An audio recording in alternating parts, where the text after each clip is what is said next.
Febriani. Saya ingin mengajak kalian semua untuk membahas sesuatu yang lebih dekat dengan kehidupan kita sehari-hari, yaitu seni berkomunikasi efektif di era digital. Apa itu komunikasi yang efektif? Komunikasi bukan hanya soal menyampaikan pesan. Komunikasi yang efektif itu adalah tentang bagaimana pesan itu diterima, dipahami dirasakan oleh orang lain. Kalau kita berkata, aku peduli, tapi orang lain merasa diabaikan, maka itu bukan komunikasi yang berhasil. Di era digital, seni berkomunikasi menjadi semakin penting kalau kita harus bisa bicara dengan jelas, tetapi juga hangat, ringkas, tapi juga empati. Di zaman sekarang, hampir semua komunikasi dilakukan lewat perangkat digital seperti chat, email, media sosial, dan via WA. Tetapi walaupun makin canggih, kita juga sering kehilangan koneksi emosional dalam komunikasi itu sendiri. Lalu bagaimana agar komunikasi kita tetap kuat, jelas, dan bermakna? Yuk kita bahas bersama-sama. Yang pertama itu ada perubahan pola komunikasi. Dulu komunikasi didominasikan oleh tatap muka. Kita bisa membaca ekspresi, bahasa tubuh, dan nada suara. Tapi sekarang banyak komunikasi yang berpindah ke layar. Kita kirim pesan dalam bentuk teks yang kering nih.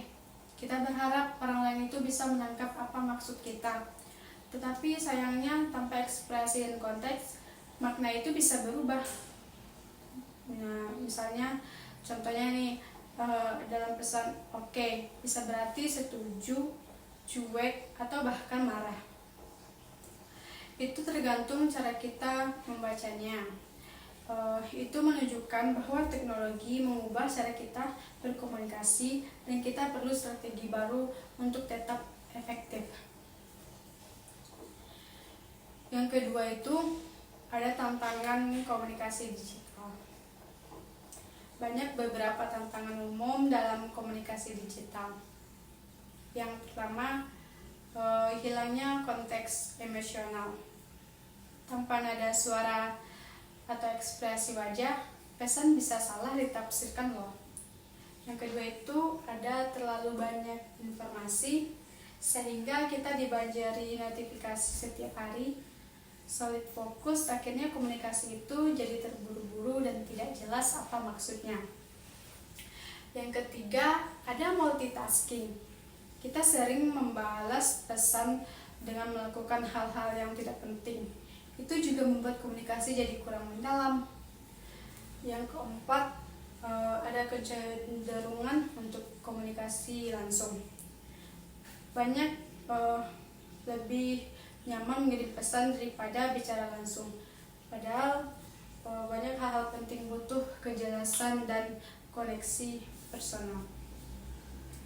Yang ketiga, ada prinsip dan strategi komunikasi efektif. Lalu, apa saja strategi agar komunikasi digital kita lebih efektif dan bermakna? Yang pertama itu, tulis dengan jelas dan padat.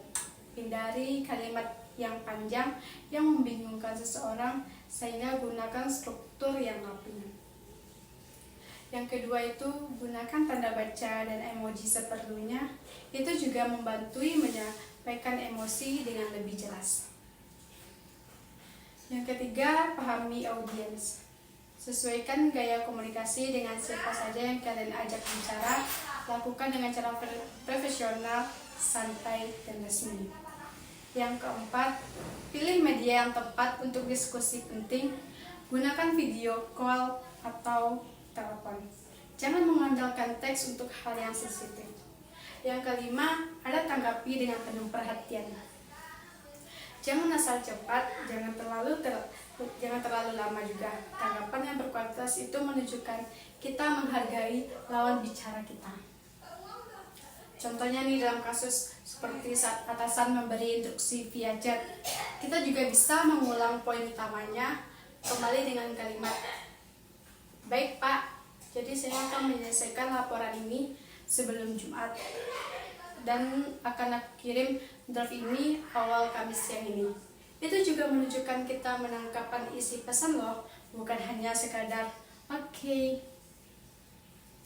Yang keempat itu ada etika empati digital. Komunikasi efektif juga harus dibarengi dengan etika dan empati. Ada yang perlu kita perhatikan. Yang pertama itu jangan mengirim pesan di luar jam, kecuali hal darurat atau yang mendesak. Yang kedua, gunakan sapaan yang sopan walaupun hanya di chat. Yang ketiga, jangan asal forward pesan atau email tanpa membaca dahulu. Yang keempat, ada hargai privasi orang lain. Empati digital berarti kita berusaha memahami orang lain meskipun hanya lewat layar. Tunjukkan perhatian, hindari asumsi negatif, dan tetaplah berprasangka baik. Yang kelima itu ada 3 kesalahan umum dalam berkomunikasi digital. Banyak sering yang dilakukan oleh seseorang dalam berkomunikasi secara digital.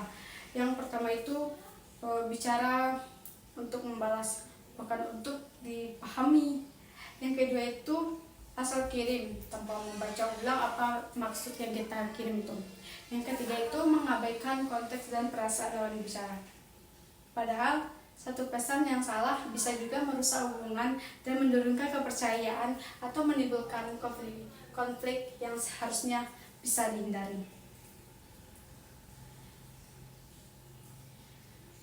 Teman-teman, komunikasi yang baik bukan hanya soal kata-kata, tapi juga niat dengan cara kita menyampaikannya. Di era digital ini, kita dituntut untuk lebih sadar dan lebih peka, biar lebih bertanggung jawab dalam berkomunikasi. Gunakan teknologi untuk memperharap hubungan, bukan memperlebar jarak hubungan.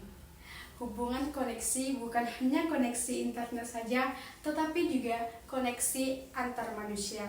Jadi, di era digital itu, komunikasi bukan hanya soal kecepatan, tapi juga soal kepedulian dan kejelasan kita. Mari kita jadi pribadi yang tidak hanya banyak bicara, tetapi juga bijak dalam menyampaikan pesan. Terima kasih atas perhatian teman-teman semua. Jika ada yang ingin didiskusikan lebih lanjut, saya dengan senang hati untuk membuka ruang itu. Di sini saya ambil 3 judul. Judul yang kedua yaitu public speaking tanpa gugup, tampil percaya diri di depan umum. Yang pertama itu apa itu public speaking? Public speaking adalah kemampuan berbicara di depan orang banyak, baik di kelas, rapat, presentasi, atau bahkan saat jadi MC di acara keluarga. Kemampuan ini sangat penting diperlukan karena bisa membuka banyak peluang loh. Dari karir itu kita bisa berorganisasi sampai relasi pribadi. Bahkan di dunia digital itu seperti sekarang, kemampuan bicara yang menarik dan percaya diri juga penting untuk membuat konten atau video. Yang kedua, kenapa kita gugup saat berbicara di depan umum? Banyak orang merasa deg-degan, berkeringat, lupa apa yang mau dikatakan. Itu sangat wajar. Rasa gugup itu terjadi ketika otak kita merasa sedang menghadapi ancaman sosial. Kita takut dihakimi, takut salah, dan takut ditertawakan. Tapi kabar baiknya, rasa gugup itu bisa dilatih dan dikendalikan. Yang ketiga itu ada 4 cara ampuh untuk mengatasi gugup berbicara di depan orang banyak. Yang pertama itu persiapan yang matang. Latihlah materi itu sampai kamu bisa bicara tanpa lihat teks. Rekam dirimu, dengar kembali apa yang mengurangi rasa takutmu. Yang kedua ada simulasi sebelum tampil. Coba bicara di depan kaca atau bahkan di dekat teman dekatmu. Latihan kecil ini bisa juga meningkatkan kepercayaan kita. Yang ketiga, kontrol napas dan pikiran. Tarik napas dalam-dalam sebelum mulai. Bayangkan kamu sedang mengobrol, bukan diperiksa. Yang keempat, fokus ke audiens dan bukan diri sendiri. Alihkan perhatian dari bagaimana aku terlihat menjadi apa yang bisa aku berikan kepada audiens. Yang keempat, ada teknik tampil percaya diri. Yang pertama itu bahasa tubuh terbuka, berdiri tegak, tangan jangan disembunyikan, dan kaki jangan disilang. Yang kedua itu kontak mata dengan audiens. Itu membuat audiens merasa terlibat. Yang ketiga, gunakan nada suara yang bervariasi, jangan menonton mainkan intonasi agar menarik dan hidup. Yang keempat, senyum dan gestur yang wajar itu membuat terlihat nyaman dan profesional. Judul yang ketiga, saya mengambil membangun kepercayaan lewat komunikasi. Ada 4 pilar membangun kepercayaan itu. Yang pertama, kejujuran, jangan mencoba terlihat hebat. Cobalah untuk menjadi nyata. Yang kedua, ada konsistensi, bicara dan tindakan harus selaras. Sekali tidak konsisten, kredibilitas runtuh. Yang ketiga, ada kompetensi, orang mereka percaya apa yang mereka bicarakan. Yang keempat, ada empati, dengarkan, pahami, jangan hanya ingin didengar. Yang ketiga, kompetensi orang percaya pada mereka apa yang mau dibicarakan. Yang keempat, dengarkan, pahami, jangan hanya ingin didengarkan. 3, komunikasi verbal dan non-verbal. Komunikasi itu bukan hanya kata-kata, tetapi justru yang paling kuat adalah nada suara terdengar dan percaya diri atau ragu-ragu. Kontak mata menunjukkan ketulusan dan keterbukaan, dan bahasa tubuh, postur, dan gestur dan ekspresi menentukan apa kita terlihat meyakinkan. Public speaking yang membangun kredibilitas dalam presentasi kepercayaan dibangun sejak 10 detik pertama. Tipsnya yaitu mulai dengan cerita atau pertanyaan menarik.